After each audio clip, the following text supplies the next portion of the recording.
dhimasho ayaa laga soo sheegayaa askarta Israa'iil ee dagaalka uu ku dhexmaray iyaga iyo Xisbullah dhinaca markaasi xuduudda koonfureed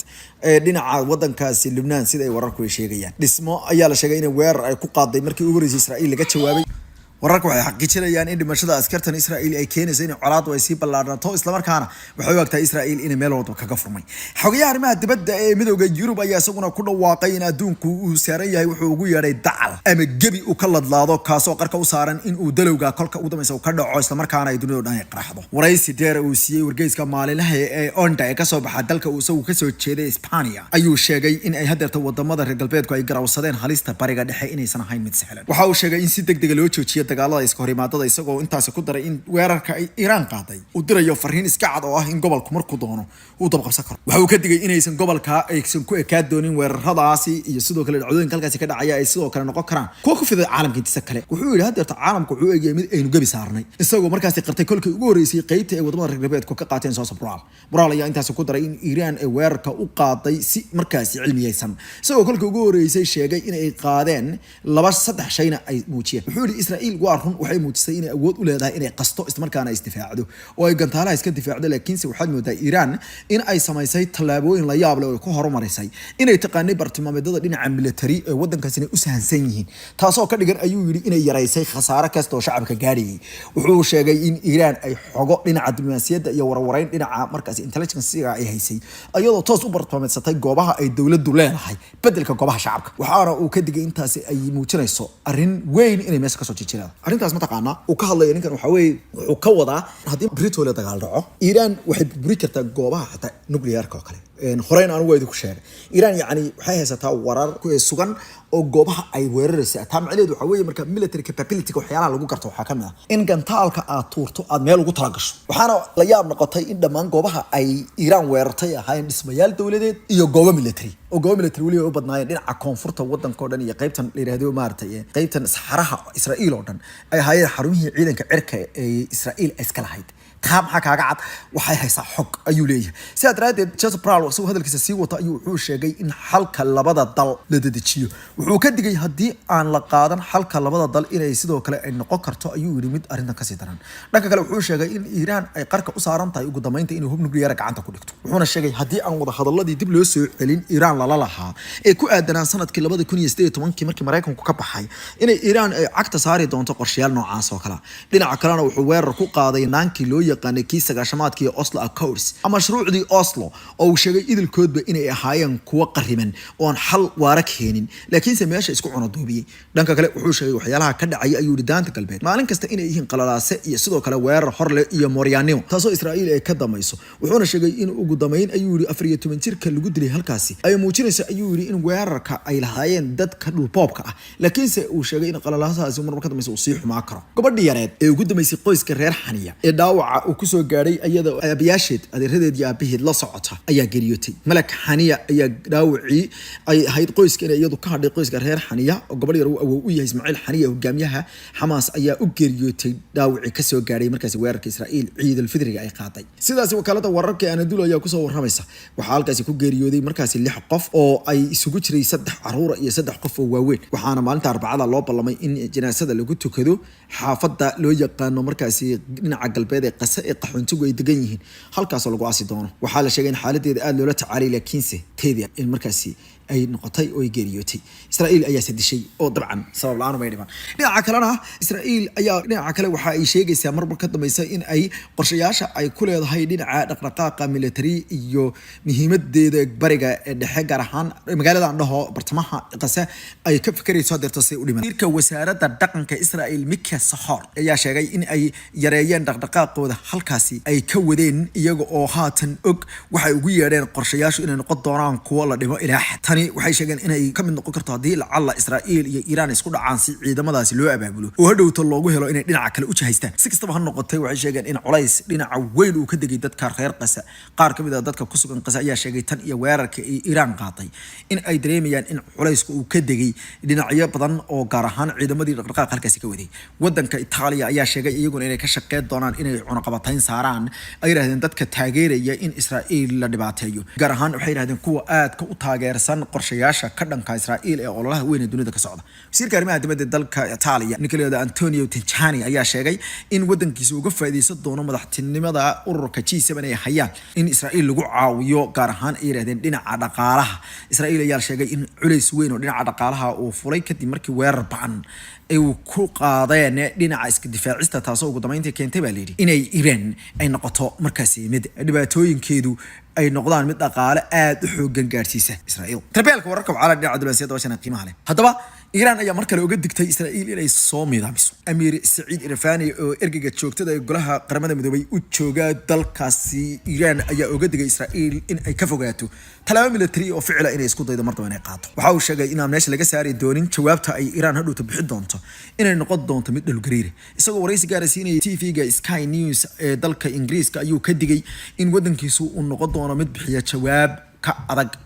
kana balaaran kana sal weyn ayuu dhitay horay loo arkay. Waxa uu sheegay in ciidamada ilaalada kacaanka wadanka Iran goorsi horeysay ama rolasi kuwaas oo ay kor u qaadaan amniga qaranka iyo sidoo kale inay xaqiijiyaan badqabka muwaadiniinta iyo inay diyaariyaan qalabka wadanka oo dhan. Iran ayaa la sheegay inay xoojisay saldhigyadeeda dhinaca ay ku leedahay wadanka Suuriya oo aad ugu dhow haddii ay damacsan tahay inay lacala weerar qaado ayaa la yiri dalkaasi Israa'iil. Tani waxay ka dhigan tahay ayaa la yiri inay xaaladdu ay marka dambaysa ay isku bedeli karto mid gacan ka hadalku uu noqdo mid baaxad weyn. Israa'iil ayaa la sheegay inay dhinacna ka baqayso ka luulsan tahay dhinacna ay ceeb ka carar tahay oo ay doonayso inay soo ceshato waxay ugu yeedhay gacan sarreyntii dhinaca military superiority waxa loo yaqaan superiority military superiority waxa way gacan sarreynta dhinaca ee Israa'iil ay ku lahayd bariga dhexe taasoo ka dhigan hadeerto in wax loo yaqaano deterrence meesha ka baxay waxaa kale jira waxa la yiraahdo defense and deterrence. Defense waxa weeye wadanku inuu isdifaaco marka la soo weeraro. Deterrence waxa weeye wadanku inuu ka hortago marka uu horeyso in la soo weeraro. Israa'iil markii horeysay waxay dadka u sheegi jirtay ereyga bay isticmaali jirtay. Wuxuu jirtay Israa'iil waxay ka hortagtay isla markaana ay sooga dhigtay taako in wadamada muslimiinta ay ku xeeran oo dhan ay bujisay isla markaana ay handaday kuna khasabtay in ay gambadaan oo ay ku sugnaadaan goobahooda Israa'iil aysan ku soo dhicin isla markaana aysan isku dayin. Taasi meesha ayay ka baxday habeen saddexaad. Gabi ahaan bannaantaasi waa sheeko taariikhda history book ay gashay. Hadeerta marka deterrence meesha uu ka baxay. Israa'iil hadeerta waxay soo dhijisatay iyada reer galbeedkuna ku tooqayaan in ay leedahay wax loo yaqaan defense capability oo ah inay isdifaacaydo inay awood u leedahay gantaale difaaca haysato. qofku uu isdifaacayaa markaad maqasho waxa weeye qofku wala soo weerari kara hadii uu isdifaacayna difaaciisa wala jabsan doona marka u dameysa taasi marka waa taariikhaha gobolka bariga dhexe ay hadirta ku soo kordhay waana waxyaalaha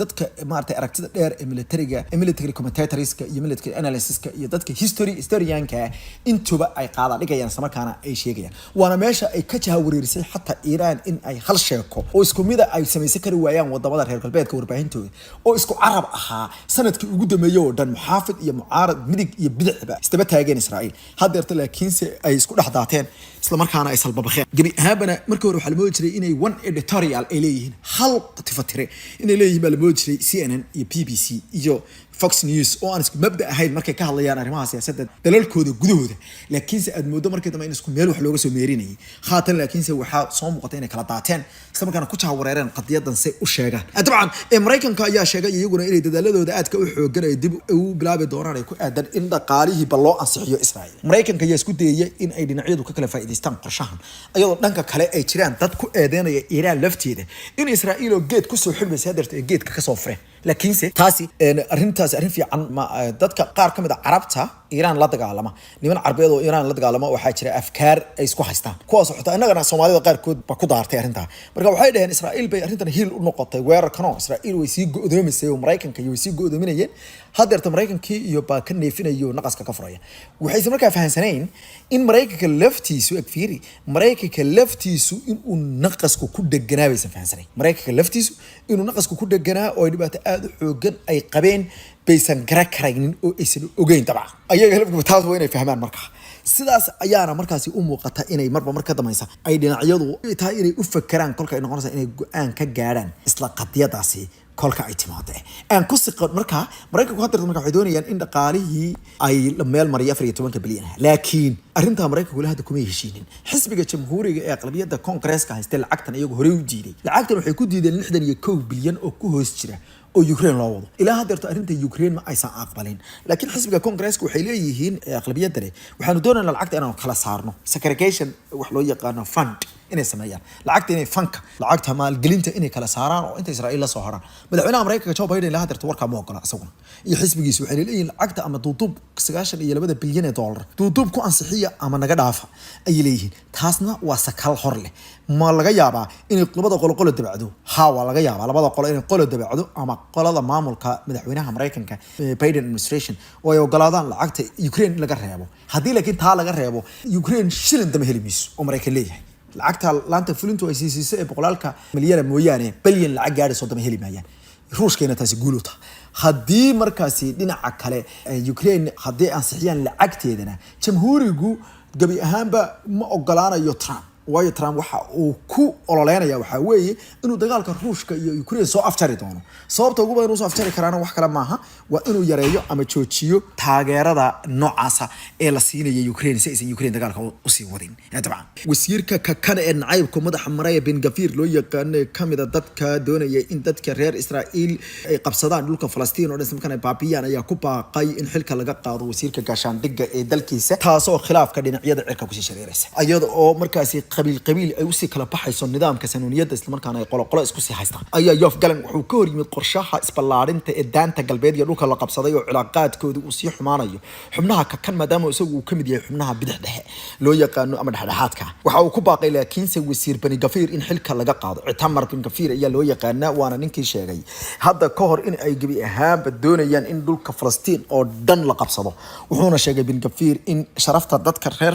Israa'iil uu dheeraad ku yahay wasiirka gaashaandhigga wuxuu yiri meeshani waa meeshii lagu dilay mid kamid ah dadkeenii ayuu yiri halyeeyada ahaa oo ahayd ayuu yiri goobtii lagu dilay 14 sanadood ka hor Benjamin Shamiri wani Yahuuda oo Mooryaana ahaa dhul boob ahaa oo dhul qabsanayay beer oo nin Falastiini leeyahay qabsanayay kadib ninka Falastiiniga ayaa dilay wuxuuna sheegay in beeraleyda aaga loo yaqaano Gal Yusuf aysan noqon karin ayuu yiri kuwo laga tago oo haatan u baabiyay ayuu wasiirka gaashaandhigga ayaa dhawaan waxa uu sheegay in xisbigiisu uu sii taageeri doonin siyaasadaha gurracan ee ku aadan dhul balaarsiga faraha badan ayuu yiri dhinaca kalena xogaha arrimaha dibadda dalka Mareykanka Anthony Blinken ayaa sheegay in saacadii ugu dambeeyay oo dhan wadankiisa uu waday dadaaladii ugu dambeeyay ee isku xidhaya diblomaasiyadda iyo sidoo kale gaarsiinta afkaaro ka hortaga taasoo uu sheegay inaysan dowladda Mareykanku hadda aysan doonaynin in la qaado talaabooyin argoosi 36 saacadood ee ugu dambeeyay oo lagu daray 24 kale oo dheeraad ayuu sheegay inuusan nasanin kadib markii uu sheegay in 60 saacadood ay soconayeen sidii dalkiisa uu u baaji lahaa jawaab ay bixiso Israa'iil iyo sidoo kale inay dalalku ay cadeeyaan inaysan qayb ka noqon karin haddii ay Israa'iil iyadu iskeed u go'aansato inay dagaal la gasho wadanka Ukraine tan ayaa waxay noqonaysaa talaabooyinkii ugu darnaa iyo sidoo kale fariimaha dhagahooda aysan jeclayn ay helayaan kooxda Tel Aviv fadhida waxa uu sheegay in xigmad loo baahan yahay markaad rabtid inaad isticmaashid ayuu yiri hal shilin ama qadaadiicda ayuu yiri oo ay dhinaca xigmadda hadda isticmaasho aad helayso shilinka taasoo wala jeedo in ay Israa'iil u baahan tahay inay xigmad isticmaasho haddii ay doonayso xataa inay tallaabo qaado oo ka wada hadda maaha ee maalin kale oo arrintu kala degto bariga dhaxana sidan dhaamo maalin aad meelaha ku gaadaan Iiraaniyiin gobolada kale iyo wadamada kale jooga ayaa loo fasiray karaa hadalka diblomaasiyadda uu soo saaray ayuu sheegay inaysan marnaba ogolaad doonin qadiyadaasi tan ayaa imaanaysa iyadoo dhan kale madaxweynaha dalka Mareykanka Joe Biden uu sheegay mar walba iyaga inay ka go'an tahay inay taageeraan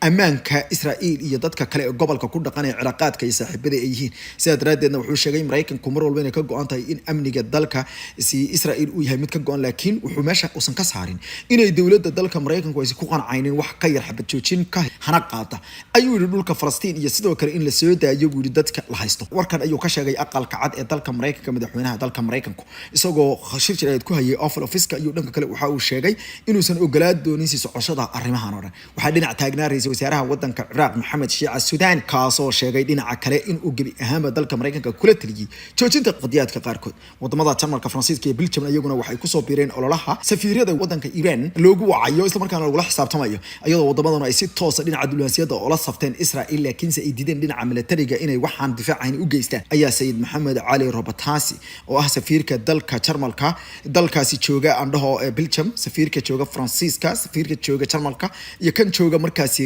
wadanka la yiraahdo markaasi Germany ayaa intaba loo yeeray su'aalo adagna la weydiiyay tan ayaana sii socota iyadoo Israa'iil ay dhanka kale ay sheegayso inay diyaarinayso howlgalkeeda ku aadan inay ka fikirto qadiyada waaweyn dhinaca kale wararka ugu dambeeyay ayaa waxay sheegaysaa in Israa'iil ilaa hadeerta aysan go'aan ka gaarin oo golaha wasiiradu ay isku raaci diideen waxa laga yeelay Rafah ilaa hadeerta dawladda dalka Mareykanka uguma soo jimcin umana ogolaanin inay Rafax weerarto maadaama Israa'iil gudaheeda la weeraray. Israa'iil waxay sugaysay ugu yaraan in Mareykanku u fasaxo go'aankeeda ku aadan inay Rafax weerarto, laakiin dhinaca kale dowladda dalka Mareykanka ayaa sheegtay inaysan iyadu gacmaha qaban doonin Israa'iil haddii ay doonayso inay weerar ku kiciso ama ay weerar ku qaato waxa ay ugu yeedhay ama ay aarsato oo ay ka aarsato Iran, laakiinse waxay sheegeen ayagu inaysan haba yaraatee ku jirin sheekada. dhanka kale dowladda Mareykanka waxda arrimaha dibadda ayaa mar kale cambaaraysay in lagu dilay markaasi daanta galbeed ninka la yiraahdo Benjamin Achimeri kaasoo 14 sanadood ka hor dhul uu qabsaday uu ku dilay ninkii lahaa maanta,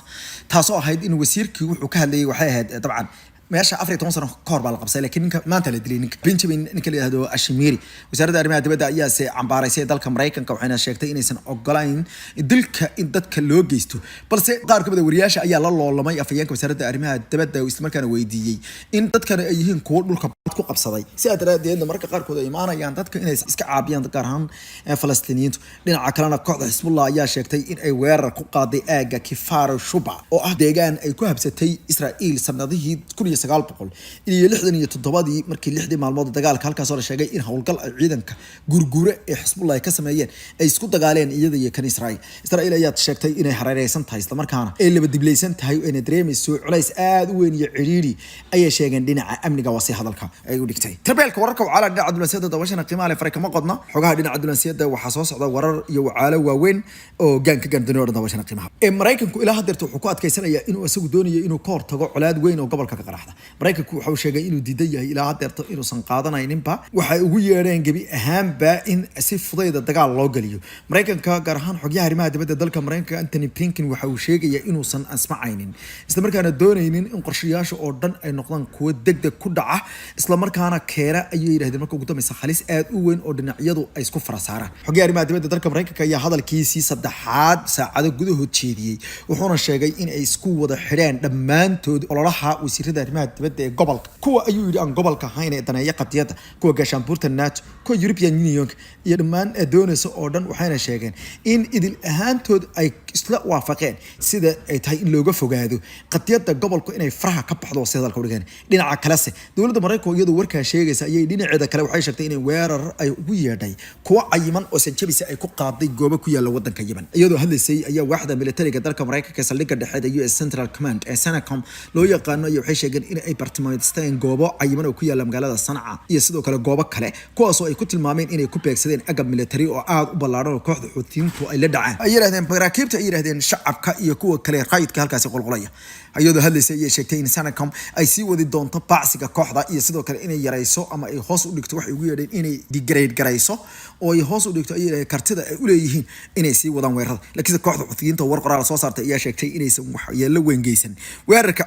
weerarka cadowga ayay sheegeen inay gabi ahaanba uusan wax weyn geysan waxayna kooxda Xuutiyiintu ay sheegtay inay wali ay leeyihiin kanshada ay ku bartilmaameedsanayaan ay yiraahdeen maraakiibta sidee agabka iyo kaargooga ee qulqulaysa badda cas haddii ay Israa'iil Mareykanka iyo Britania u raran yihiin intaba waxay sheegtay inay yihiin bartilmaameedkooda saxda ah cayiman isla markaana tomaatisan meeshana kamay saarin isla qadiyadaasi. gaanka gandunida oo dhan dawashana qiimaha leh waa wararkii wacalaha dhinaca diblomaasiyadda caalamka oo idil barakooyinka ee bakorkiina ha noqdeen sidoo kalena waxaan idin hayaa xogo aad iyo aad u waaweyn ee dhinaca kalena balmid iyo laba aan warar kale soo qabtay. xogyaha guud ee qaramada midoobay Antonio Guterres ayaa sheegay in dagaalada sokeeye ka soconaya wadanka Suudaan oo markaasi sanad u buuxsamay inay sii darsanayaan isagoo sheegay hadeerto in dagaal la sokeeye ay kasii qarxayaan dhinaca Darfur isagoo ku tilmaamay in waqooyiga Darfur gobolka la yiraahdo ay dhibaatooyinku marka dambaysa ay sii badanayaan. isagoo ka hadlayay deegaanka El Fasher ayuu wuxuu sheegay in si socoshada weerarada iyo dhibaatooyinka waaweyn halkaasi ay u muuqdaan kuwa marka dambaysa faraha ka sii baxaya isla markaana keeni kara wararku way iska soo daba dhici doonaan ee wasiirka wasaaradda arrimaha dibadda ee dalka boqortooyada Saudi Arabia ayaa gaaray dalka Pakistan xilli ay arintu ay si adag tahay isagoo halkaasi u tegay arrimo waaweyn oo ka mid ah qadiyada gobolka iyo sidoo kale bambaaninta wadanka Pakistan oo maalmihii u dambeeyay la dhacayay dhaqaale darro aad weyn. wasiirka wasaaradda arrimaha dibadda ee dalka Saudi Arabia ayaa daqiiqada ka hor intuusan uma bixin dalka Pakistan waxa uu khadka telefoonka kula xiriiray dhigiisa dalka Iran iyo sidoo kale dhigiisa wadanka Qatar iyagoo ka wada hadlay xaaladda bariga dhexe inaysan faraha ka haadin isla markaana waxay sheegeen in dhinacyada oo dhan ay isla afgarteen inay wadamadu ay warawareyn iyo wacaalo isisiyaan. tan ayaa imaanaysa iyadoo dhaqaaqii ugu horeeyay wadan Carbeed uu keeno ay tan noqonayso hase yeeshee golaha jaamacadda Carabta ee wadamada Carbeed ayaa ku ekaaday cambaareyn ay u jeedinayaan Israa'iil kadib markii Israa'iil ay ay sii waday ayaa la howlgalkeeda isballaarinta ku aadan dhulka ay boobayso war qoraal ay soo saareen ururka jaamacadda carabta oo iyaga weyn afka kaliya kaga hadhay ayaa ku tilmaamay waxay u arkaan isballaarinta Israa'iil ee dhulka Falastiin ee hortale gaar ahaan daanta galbeed inay muujinayso sida ay u doonayso Israa'iil inay tuulooyin damo hor la qabsato afyeenka u hadlay waaxda dhinaca warfidinta u qaabilsan jaamacadda carabta Jamal Rushdi ayaa waxa uu sheegay in dambiyo ay galayso Israa'iil isla markaana ay daanta galbeed ay ka dhigayso goob dhigmayra tan ayaa imaanaysa iyadoo oo dunida oo dhan ay af labadii ka yeedhiso qaarkoodna ay talaabooyin waaweyn qaadayaan kuwa kalena ay cartamayaan oo isku diyaarinayaan dagaalkan qof walba hadhowtu ku qasban yahay inuu gacantiisa u adeegsado xilli ay dunidu ay u egtahay qir iyo qir arrintuna ay sii xun tahay wasiirka wasaaradda arrimaha dibadda ee dalka Britain ayaa isaguna la kulmay dood aad u adag iyo cambaareen weyn kadib markii wareysanayay uu u sheegay inay Iran ay samaysay khalad aad u weyn kadib markay weerartay Israa'iil kuna cambaareeyay inay dunida qalalaasi ka gelisay laakiin wariyaha ayaa weydiiyay su'aal ahayd haddii la soo weerari lahaa mid kamid ah qunsuliyadaha dalka Britain ee dunida waxa ay sameyn lahaayeen Britain ay wuxuuna ku tiraabay inay Britain ay qaadi lahayd talaabo aad u ballaaran oo weerar ah waxayna sheegtay marka Iran inay taa xaq leedahay in kale dadka qaarkood ayaa marba marka dambaysa waxa uu cadaanaya laba wajiilanimada iyo munaafaqada dalalka reer galbeedka dhinaca kale ra'iisul wasaaraha idman ee dalka Britain laakiin la aaminsan yahay inuu ninkan ka awood iyo tutub badan yahay maadaama uu kanu cadaan yahay ka kale Hindi ayaa sheegay in ay gabi ahaanba inuu khadka telefoonka kula xidhay ra'iisul wasaaraha Israa'iil Netanyahu una sheegay inuu isdejiyo xaaladana uusan ka dhigin mid ka sii darta golayaasha kala duwan ee dhinacyada ayuu u sheegay ee aqalka House of Commons ee dalka Britain oo ay ku jiraan xubnaha aqlabiyadda ee conservative-ka xisbigiisa ah in ay gabi ahaanba isku diyaariyaan inay qadiyaadka oo dhan ka midoobaan haddii yihiin Ingiriiska dhanka kale waxa uu sheegay in ay tahay in la tacaamulo isla markaana si weyn loo wajaho halista weyn ee ka soo jiijilay Iran oo uu sheegay inaan la dhayalsan karin hadeerto awoodda ay la soo banbaxday Iran ayaa dhankeeda waxay dalalka reer galbeedka ugu baaqday in aysan gabi ahaanba aysan iska midhatirin inaysan Iran qaadin talaabadii ay ka anfafriiri lahaayeen waa inaad nooga mahad celisaan isla markaana aabad nooga garawdaan inaanan weli tusin awoodayada ayay yiraahdeen iyagoo soo bandhigay hubkii ugu ballaadnaa Iran ayaa wadamada reer galbeedka u sheegtay inaysan iska bihin waxa ay ugu yeedhay inay ogyihiin Iran haday doonayso inay burburiso nidaamka saamiyada halkaas ka jira inaysan biyo ka banaanin iyadoo hadlaysay warmultiyeed ka soo baxay wasaaradda arrimaha dibadda dalka Iran oo akhriyay afayeenka wasaaraddaasi Nasir Qanaani ayaa waxa uu sheegay in ay Israa'iil ay dambiyada ay ka galayso dadka reer Falastiin iyo dagaalka ka dhanka ayuu Falastiin ay tahay dambi aad u weyn wuxuu mar kale cadeeyay inay sii wadi doonaan taageeradooda ay siinayaan Hamas iyo walaalaha Falastiin ayuu yiri wuxuuna meesha ka saaray inaan ciduna hadhowto isku eedeey karin dhibka halkaas ka dhaca Iran ayuu sheegay inay gabi ahaanba ku khasban tahay inay qaado talaabooyinka kan oo ka ballaaran kuwan haddii dalalka reer galbeedku ay indhaha ka dabooshaan khaladaadka waaweyn ee dhinaca gafka ah ay geysanaysa xukuumadda Tel Aviv dhanka kalena waxay sheegtay Iran inay marka ka dambaysa u dulqaadku ka sii idlaanayo wadamada reer galbeedka ayay kula talisay kaliya inaysan cidna waxba tarin laakiin kaliya ay xushmeeyaan ama ay dhageystaan ayay tiri Iran dadkooda shacabka ee ayagu diidan dagaalka isla markaana qarashka weyn uu ku fuulay dagaalada aan wax ku oolka u ahayn iyaga macnaha aan u sameeyeen ee ka socda dunida oo ay ku tilmaantay inay taa ay tahay in la tacaamulaan Iran dhanka kale waxay sheegtay wali inaysan meesha ka saari karin inay talaabooyin kale oo waaweyn ay dhici doonaan qodobo kale ay noo soo socdo Mareykanka isaguna ku dhawaaqay inuu talaabo taa ka duwan qaadi doono isla markaana sii wadi doono inuu diblomaasiyadda isku xidhay dalka Belgium ayaa iyaguna sheegay inay ku soo biireen wadamo dhowr ah oo u yeeray safiirka wadanka Iran u fadhiya dalka Belgium safiirka dalkaasi ayaa la sheegay in looga yeeray wasaaradda arrimaha dibadda wasiirka wasaaradda arrimaha dibadda dalka Belgium Hatta Lahbib ayaa waxa uu sheegay in la weydiiyay su'aalo adag oo ka kan oo ku aadan weerarka aadka u culus ee lagu qaaday ayay yiraahdeen dhulka Israa'iil markii ugu horeysay taariikhda tan iyo intii Israa'iil la amaamuday waxa uu sheegay in taasi ay tahay arrin argagax gelisay dalalka reer galbeedka oo dhan isla markaana ay u muuqdo mid marba ka dambaysa siirsanaysa ciidanka dalka Israa'iil IDF ee loo yaqaan Israel Defense Force ayaa iyaguna sheegay in ay dagaal aad u culus iyo iska horimaado waaweyn oo dhaxmaray iyaga iyo Xisbullah saacadii ugu dambeeyay ayaa la sheegay in duqeyn weerar celis ay ka soconaysay dhulka ay isku horfadhiyaan labada dhinac kadib markii hub aad u culus la soo weerarsay dhaawac ayaa dhinacyadu ay kala jiqaateen ama ay kala jiiteen sidoo kale waxa la arkay goobo ay ka dhaceen qaraxyo waaweyn kaasoo loo maleynayo ayaa la jawaabaha ay bixinayaan kooxda Xisbullah ayaa goor sii horeysay oo barbilowga dagaalka bilowday inay ammaanto waxa ay ku tilmaantay geesinimada la yaab kale Iran iyadoo sheegtay in ficilkan uu yahay waxa ay ku tilmaantay markaasi mid gabi ahaanba u ah ay yiraahdeen bilow kooban qadiyad ninkii shibuugi shaytaanka qoray ee loo yaqaanay Salman Rushdie ayaa markii ugu horeysay waraysi kooban uu siiyay BBC-da wuxuu ka warramay weerarkii lagu qaaday magaalada New York sanada ka hor isagoo il ay buqsan tahay isla markaana sheegay inuu isha bidix uu si rasmi ah u waayay ayuu Salman Rushdie waxa uu ka sheekeeyay buugga cusub ee uu soo waday uu bixiyay midi kaasoo uu sheegay inuu noqon doono mid uu kaga hadlo sidoo u khaldanaa markii uu ku fakiray ayuu yiri in uu gabi ahaanba dhintay waxa uu sheegay in ninkii weerarka ku soo qaaday uu doonayay in uu dhagta dhiiga u daro isla markaana intuu isugu joogsado uu bireeyo wuxuu sheegay in ay meel kale uu dhaawaca ka gaarsiiyay Rushdie oo isagu aad iyo aad loo raadinayay in badan oo ku sugan dalka Mareykanka magaalada New York halkaas oo ku dhuumaaleysanayo ayaa waxa uu sheegay inuu khaldanaa markii uu ku fakiray inuu nolosha la weydaariyay si kastaba ha noqotee ninkan oo markaasi ay bombooniyeen qaar kamid ah wadamada reer galbeedka ayna siiyeen bilad ayaa waxa uu weerar afka aad u cad uu ku qaaday markaasi kitaabka Quraanka Kariimka sanada ka hor haatan Salman Rushdie oo dadka qaarkood ay ugu yeedhaan Sir Salman waxa uu u muuqda ayaa la yiri mid marka ka dameysa uu noloshiisu halis sii galayso haatan waxa uu sheegay inuu cabsi aad u weyn la nool yahay isla markaana wali uu aaminsan yahay in qof dhageystayaal kamid uu aakhirka u dameeyo u gowrici doono hadii uu ku sheegay in hadii uu markaasi uu ku celceliyay inuu dhibaato aad u xoog dhowr jeer uu kala kulmay isla markaana cabsidu ay marka dameysa ku soo badanayso si kastaba ha noqotee Salman Rushdie ayaa waxa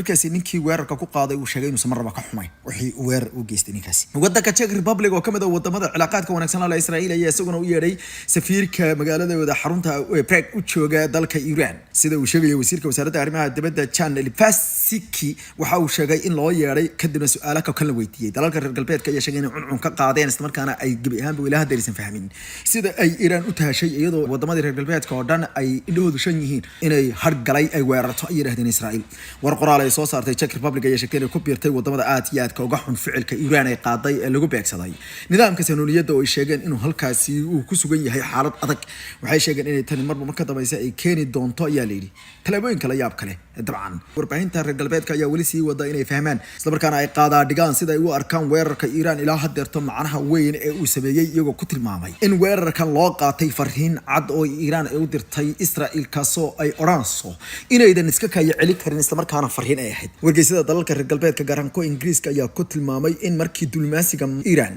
uu sheegay in iyagoo oo waliba dalka Mareykanka u sii digay una sheegay in gabi ahaanba ay talaabo qaadayaan haddana ay talaabada qaadeen inay taasi muujinayso ayaa la kalsoonida ku aadan inay Iran ay ku tiirsan tahay hub aad u badan oo aan ahayn kii ay isticmaashay dalalka reer galbeedka sirdoonkooda ayaa ilaa hadeerto qaada dhigaya waxay ugu yeedheen waxa Iran u qarsoon oo ah in ay tani tahay awood yar oo ay tustay Israa'iil laakiin si awoodda weynu ay qarsoon tahay arrintan ayaa imaanaysa iyadoo dhanka kalena golaha wasiirada ee Israa'iil ay ilaa hadeerto isku raacay waxay qaadayaan mid kamid ah wariyaasha TV-ga CNN oo qoraal ka sameeyay waxa uu ugu yeedhay kulamo la isku khilaafay oo u dhaxeeya maamulka saanuniyada ayaa waxa uu sheegay in ugu dambeyntii uu u badnaa codku in la aarsado isla markaana weerar la qaado laakiinse wali aan la isla meel dhigin Israa'iil waxay door biday inay Iran weerarto ama ay qaado talaabooyin waxtar leh kaasoo noqon kara ayaa la yiri kuwo cayiman oo ay goobo ku weerarto laakiinse waxa laga hadlayaa waxa weeye goobo heeway ma gudaha wadanka Iran ba mise wadanaha Iran ee gobolka taasi waxa la sheegay inuu gabi ahaanba la isku khilaafsan yahay Benny Gantz ayaa waxa uu sheegay in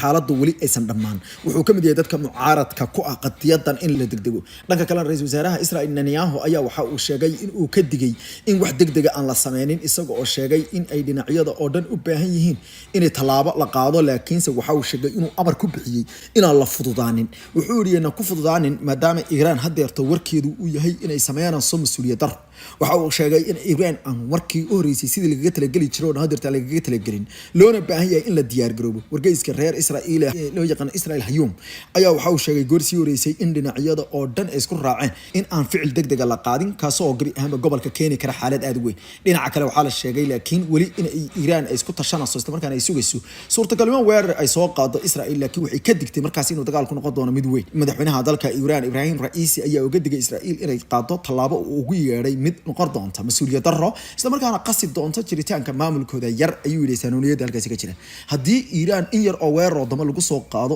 isla markaana aanu ku lumino xataa in yar waxaan ka digaynaa inaan qaadi doono talaabooyin aad iyo aad u waaweyn oo noqon doona kuwa dhagay faraya dhinaca kalena afayeenka ciidanka qalabka sida ee wadankaasi Israa'iil Dayan Hagari ayaa waxa uu warfidyanada u sheegay wali inay ka fikirayaan talaabooyinka kale ee qaadayaan isagoo dhanka kalena sheegay in la laba jibaaray weerarada ka soconaya qasa xilli uu sheegay in xaaladdu ay kasii darayso gaar ahaan mustaqbalka dhinaca amniga dhanka kalena wasiirka wasaaradda arrimaha dibadda dalka Iran oo la hadlayay dhigiisa wadamada Saudi Arabia iyo Qatar ayaa sheegay intii wadahadalo lagu jiray in labadan dal ay ka codsadeen isdejin iyo Iran inay dulqaad samayso laakiinse wuxuu meesha ka saaray inay Iran dulqaadan doonto haddii dhinaca Israel uu weerar uga yimaado dhanka kalena dowladda dalka Russia ayaa markii ugu horeysay waxay ku dhawaaqday inay taageerayso Iran wasiirka wasaaradda arrimaha dibadda dalka Russia Sergey Lavrov ayaa khadka telefoonka kula hadlay dhigiisa dalkaasi Iran Amir Abdullahian Hussein Amir Abdullahian iyo Lavrov markay wada sheekaysteen ayaa markii dambe warmurtiye la soo daabacay oo soo saaray Sergey Lavrov wasiirka wasaaradda arrimaha dibadda oo ah ninka ugu tunka weyn dhinaca siyaasadda diblomaasiyadda waddanka Russia ayaa sheegay in ay u bandhigeen qorshahooda inay si weyn u taageersan yihiin istifaacista waddankiina waxaan idinku taageersanahay tallaabada military iyo actionka aad qaadeen ee ahaa mid sharci ah isla markaana waafaqsan shirka golaha ammaanka qaramada midoobeyna saas ayaan ka sheegnay ayuu yiri Sergey Lavrov wuxuu sheegay in dowladda dalka Russia aysan gacmaha ka laaban doonin xaaladda gobolka isla markaana sheeta kala socoto daqiiqada kadib markii uu hadalku dhamaaday ayaa waxaa soo gaaray durbaba gacanka iyo badda waxaa soo gaaray gacanka Canal Suez isla markaana weydaartay oo badda Mediterranean-ka cagaha soo galiyay isla markaana caasha soo saaray markabka weyn ee Russia ee loo yaqaano kan xambaara agabka la yiraahdo gantaalka shaytaan ee Kinshal ee waddankaasi looga yaqaano ee supersonic missileska sida warmutiyeed ay soo saartay dowladda dalkaasi gaar ahaan waaxda difaaca ee dalka Russia Marshal Shaposhnikov waa mid kamid ah maraakiibta frigateska lagu dhaato oo xambaarsan agabka ballaaran ee loo yaqaano Kinshal wuxuuna soo weydaartay markaasi gacanka the Suez Canal ee dalkaasi Masar wuxuuna soo gaaray badda markaasi loo yaqaan Mediterranean dowladda dalka Russia warmurtiyeedkeeda waxay ku sheegtay in danaha iyo dhaqaaqyada gobolka ka soconaya iyo haddii xaaladdu ay faraha ka haado inay noqon doonto mid ay ka qayb qaataan dhankooda tani ayaa waxay noqonaysaa fariin cad oo ku socota wadamada reer galbeedka oo iyagu saacadii ugu dambeeyay oo dhan isbihinbihinayay markaana sheegayay in la jirka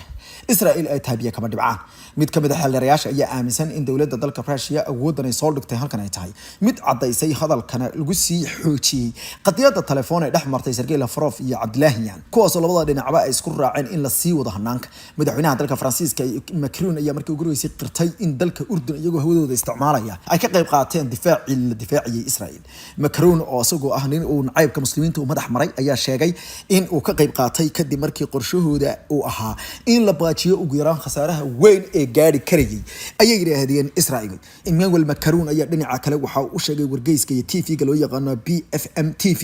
in ay sii wadi doonaan howlgalka dhinaca argagixisada la dagaalanka ee Urdun wuxuu yiri gabi ahaanba waxay gantaaluhu marayeen hawada Urdun anana waanu qabqabana isla markaana wuxuu sheegay in qaar kamid ay soo daadiyeen wuxuuna sheegay in diyaaradahoodu ay qaar kood burburiyeen kadib markii gantaal la dhacay gantaaleenaya wasiirka wasaaradda arrimaha dibadda ee dalkaasi Urdun ayaa markii ugu horeysay qirtay inay tallaabadaasi ay ku lug lahaayeen laakiinse waxa uu sheegay dhanka kale inay tala weyn siinayaan ra'iisul wasaare Benjamin Netanyahu Urdun oo wajahaysa handadaad uga timid Iran ayaa waxa uu sheegay isagoo la hadlayay TV-ga CNN ayuu wasiirka wasaaradda arrimaha dibadda ee dalkaasi Urdun ama Jordan hadba taqaanin uu sheegay inay wadankoodu ay sameeyeen tallaabooyin wax ku oola oo ah inay ka qayb qaateen ayuu yiri inay baajiyaan in hawadooda laga soo kharbado wuxuu yiri kaliya ma noqon doonto inaanu ka hortagno gantaalaha ku sii socda Israel sidoo kale hadii hawada Urdun la isticmaalo gantaalana loo dirayo ayuu yiri dhinaca Iran iyaga waa soo ridanaa Israel uma ogolin hawadeeda isticmaasho wadanka Iran uma ogolin ayuu yiri Ayman Safadi oo TV-ga la hadlayay dhinaca kale wuxuu sheegay inay la hadleen isla markaana la xiriireen ra'iisul wasaaraha Israel Netanyahu waxaanu ku niri Netanyahu waxa ogolaanin in dagaal kale la gasho Iran isla markaana gobolka aad kharbado waan u sheegnay ayuu yiri anagoo sii marayna naqatiyada ujeedka ugu weyn waxa weeye in la joojiyo ayuu yiri in cirarka dalalka lagu xadgudbo isla markaana la isticmaalo awood xad dhaaf ah oo wadan kale uu soo jeero xuduudda dalka ee Ciraaq dabadeedna uu wadan kale uga doolaala tago waxa uu ka digay taas inay sameeyaan doonaan ka hortageeda ayna sameeyaan hadda ayna sameeyaan doonaan mustaqbalka aysan ogoleen ayuu yiri diyaarado daroonaysa iyo hub kale oo ka yimaada Iran ama ka yimaada Israel kuwaasoo cidnaba aysan u ogoleen waxa uu sheegay in hadeerto iyaga isku daygooda oo dhan u yahay in la badbaadiyo hawada wadanka Urdun wuxuu intaas ku daray in Israel ay u baahan tahay inay ka fikirto laba jeer qadiyad kasta oo ku aadan dagaal ay hadeerto la gasho wadankaasi Iran oo sheegay in iyagu hadeerto ay darban yihiin dagaal la uu ka saaran yahay qarka hadaba waa maxay waxyaalaha ay dalalka kala sameeyaan Mareykanku wuxuu sameeyaa waa maxay waxa uu ku dhawaaqay xogyaha arrimaha dibadda dalka Mareykanka ee haddana mar kale u qusgooyay nidaamka Israel wararka wacalaha dhinaca diblomaasiyadda dabashana qiimaha leh daqiiqay Iran ayaa warka madamaysa gaarsiisay hogaamiyaasha reer galbeedka iyo kuwa taageera Israel waxayna u sheegtay inay xakameeyaan nidaamka ka jira Tel Aviv haddii kale ay noqon doonto dagaal aad u ballaaran inuu gobolka bariga dhexe ka qarxo tan ayaa timid kadib markii taliyaha ciidanka qalabka sida Israel Hersi Halafi uu dhankiisa ku dhawaaqay inaysan doonaynin dagaal ballaaran oo qarxa laakiin ay gacmaha ka gurayaan wuxuu ugu yeedhay kuwii wadankooda soo weeraray wasiirka wasaaradda gaashaandhigga dalka Mareykanka Lloyd Austin ayaa sheegay inuu la hadlay dhigiisa Israel Yoav Gallant waxayna labada hogaamiye ka wada hadleen ayaa la yiri sidii loo xakameyn lahaa Israel iyadoo oo la sheegay in Mareykanku uu kol kale hoosta ka xariiqaysta markaan uu cadeeyay inuu ka qayb qaadan doonin weerar kasta oo Iran ka dhan noqonaya kaasoo argoosi ah Mareykanka ayaa kula taliyay Israel inay istajiso isla markaana dib u dhigto weerar kasta oo ay rabto hadeerta inay kiciso tii oo ay sheegeen in dagaal kasta oo dhaca haatan uusan khayr u lahayn gobolka bariga dhexe iyagoo intaas ku daray mar ka dambaysa xaaladdu ay sii darsan karto sida laga soo xiganayo markaasi warmurtiyeed ka soo baxay markii dambe waaxda gaashaandhigga laguna qoray barta Twitterka ayaa dhinacyadu waxay sheegeen inay ka wada hadleen isla markaana la istiraarsiiyay wax kasta oo muhiim u ahaa jiritaanka wax loogu yeeray cagaha in loo dhigo nabadda bariga dhexe Mareykanku waxa uu arkaa sida muuqata in haddii Iran weerar celis ay lagu qaado oo ay qaado Israel inay taasi keeni doonto dagaal saf ballaaran kaasoo ugu dambeyntii xididasiiba ayaa leeyahay nabadda yar ee gobolka bariga dhexe ka taagan isla markaana la garanayn dagaalku soo noqon doono madax kala duwan oo dunida ayaa ka digaya in dagaalka saddexaad ee adduunka buunkiisa ay afuufi karto Israel iyadoo dhan kale dalalka reer galbeedku aysan u kala harin inay cambaarayaan weerarkii Iran ay qaaday 3 habeen ka hor tii oo ay sii dheertay ayaa leeyahay hadalada hor loo dhinaceed isdhaafsanaya tan waxay imaanaysaa iyadoo taliyaha ciidanka qalabka sida ee wadanka Israel isaguna uu sheegay in aysan doonaynin in dagaal aad u ba'an gobolka ka dhaco kadib markii Mareykanku uu u dayriyay laakiinse Hersi Halafi ayaa sheegay inay muhiim tahay in la difaaco dalka isla markaana gacmaha laga gooyo ayuu ku weerar ka soo qaaday General Halafi la hadlay boqolaal ciidamadiisa daalay kamid ah kuwaas oo ka qayb qaatay dagaalka ba'an ee lagu qaaday dadka reer Falastiin laguna gumaaday 3,000 iyo 34,000 ee qof oo u badan caruur iyo dumar ayaa sheegay inay isku diyaari doonaan inay ka jawaabaan weerarkii dhacay laakiinse haba yaraatee ma uusan sheegin nooca uu noqon doono wuxuu ka digay inaysan dalkiisu ku degdegi doonin qadiyadaasi dhanka kalena hogaamiyaha wadanka Iran Ayatollah Ali Khamenei ayaa dalalka reer galbeedka mar kale u dhiibay wuxuu ugu yeeray gobo ruma hogaamiyaha Iran oo maalmihii ugu dambeeyay xataa afka ibraha ku hadlay isla markaana uga digayay Israel in ay soo maqiiqdo ayaa haatan waxa uu sheegay inay siiyeen go'aamaduna ay yeelaan kubadda magaalooyinka Washington, Brussels iyo London Paris iyo kuwa kale looga taliyay sahanuniyada ayuu yiri waxa uu sheegay inaysan iyagu marnaba doonaynin inay aqoonsadaan soo qaadaan magac wax la yiraahdo Israel laakiin ay yaqaanaan ayuu yiri nidaam sahanuniyada oo ka dhisan isla markaana ayuu yiri ciidamada wakiilada u ah the proxy ayuu yiri dalka Mareykanka kaas oo la jeedo inay Mareykanka misalan waxa uu sheegay in kuwa ay matalayaan oo dhan u sheegay waxaanu u sheegnay ayuu yiri Mareykanka America oo ugu yeeray Mareykanka Britain iyo France Jarmalka iyo kuwa kale inay hadeerto ay joojiyaan taageero kasta oo ay ku duuduucayaan Israel gacmaha qabta hadii kale anagu ma ballan qaadayno inuu gobolka bariga dhexe sii ahaado midnimada isagoo hadlayay ayuu sheegay Ayatollah Ali Khamenei dhinaca kale in ay haba ka dhursagayaan wax kasta oo ka soo jiijiiray hada isla markaana soo baxa wararka ayaa xaqiijinaya in ay socoto dadaal aad u xoogan oo Mareykanku uu ku baajinayo in Israel weerar celis qaato Mareykanka madaxweynihiisa Joe Biden ayaa shir jirayd uu ku qabtay aqalka cad mar kale u dayriyay nidaamka sahanuniyada wuxuuna u sheegay hogaamiyaha wadankaasi Israel in uusan qaadin tallaabooyin kale oo dhibaatooyin hor la keenaya isagoo hadlayay Joe Biden ayuu sheegay in dalkiisu uusan haba yaraatay hadeerta xisaabta uusan ugu jirin inuu ka qayb qaato colaad kale baahda wuxuuna sheegay bedelka inay taageerayaan Israel nidaamkeeda difaaca la sii horumariyo Netanyahu ayaa goortii horeysay la sheegay in gobolka runta la gaarsiiyay Mareykanka uu ku doonayo in xaaladda la joojiyo xogaha arrimaha dibadda dalka Mareykanka Anthony Blinken ayaan telefoon card kala dhigin iyo khadad dhinaca maqal iyo muuqaal ah oo uu galayay ayaa leeyahay 48 saacadood ugu dambeysay isagoo kor u sii qaaday ee leeyahay saacado dheeraad ah shaqeeyana ku dhawaad waxa dadka qaarkood ugu yeedheen ilaa 60 saacadood ku dhawaad toddobaadkan qaar kamid ah hogaamiyaasha ayuu u sheegay in la isku xiro dadaalada la siinayo ee lagu taageerayo baritaarhan Israel iyo kuwa la doonayo in lagu ladqabayo hadii ladqabada ay diidana hogaanka loo jaro qaar kamid ah hogaamiyaasha aqalka sanadka dalka Mareykanka ayaa goorsi horeysay waxa ay sheegeen in shuruud lagu xiro lacag kasta iyo dhaqaale kasta la siinayo hase yeeshee hogaamiyaha aqalka Congress-ka dalka Mareykanka xisbiga kan ee Republican Mike Johnson ayaa sheegay inay soo bandhigayaan qorshaha kali lagu caawinayo Israel kaasoo uu sheegay in laga siibayo lacagta inta kale ee ku lamaan taasoo lacagta ugu badan oo Ukraine ay leedahay 95 bilyan oo dollar oo lacag ayaa hor yaala aqalka goorsi horeysay dawladda Mareykanku waxay isku dardartay lacago ta ugu badan ay qaado doonto Ukraine Taiwan iyo kuwa kale balse sida ay sheegayaan kooxda Johnson haatan waxay sheegeen in 14 bilyan ee Israel ay leedahay kaliya ka soo reebayaan madaxweynaha Mareykanka Joe Biden ayaa diiday in qorshahaasi uu taageerayo xisbigiisa isaguna uu kali ahaanba qayb ka noqon doono wuxuu sheegay sharci dejiyaasha dalka Mareykanka inaysan isku lugoonin qorshe aan dhamaystirnayn oo kala goganaya lacagtii 95 bilyan ahayd haddii aad gogotaan lacagtaas isla markaana aad kala reebtaan ogaada aniga marka ay timaado iyo xafiiskayga ma saxiixi doono waxa uu ka digay taasi inaysan noqon doonin gabi ahaanba qorshe noocan oo kala goorsii horeysay ayaa 46 ka mid ah xubnaha dimuqraadiga xisbiga madaxweynaha dalka Mareykanka waxay ugu baaqeen inuu joojiyo dhaqaalaha la siinayo Israel ilaa hadeerto xubeyska ma bedelin ayaa la yiri go'aanka Mareykanka ee ku aadan Israel la cadaadiyo Israel ayaa hadeerto waxay hor taala laba daran mid hore Israel waxa hor yaalla in gabi ahaanba ay jawaabi weydo oo ay ka bixi weydo waxa uu ku yeedhay jawaab waafiya weerarka lagu soo qaaday dhinaca kale waxa hor yaalla in Mareykankii uu kaga baxay oo gabi ahaanba dhabarka u jeediyay waxayna taasi ka dhigan tahay markaasi in aysan kala garanaynin wax loo arki karayo ayaa la yidhi dhinacyada dhan tan ayaa imaanaysa iyadoo cadaadiska dalka Mareykanka ku sii badanaya hadeerta ay gaadheen qaar ka mid ah muwaadiniinta Mareykanka ee ku sugan magaalada New York ee dalka Mareykanka xataa ay gubeen calanka wadankooda ayagoo madaxweynaha dalka Mareykanka qaarkoodna ugu yeeray inuu taageerayo hanaan aad u gurcan hadduusan sida ugu rafsaha badan u joojin dhaqaalaha Israel la siinayo Israel ayaa u eegnay si go'doomaysa marmar ka dambeeya wakaalada wararka ee dalka Falastiin ee Wafa ayaa goorsii horeysay waxay sheegtay in dhinaca kale Israel ay sii wado inay la wajibaartay weerarada ka dhanka ah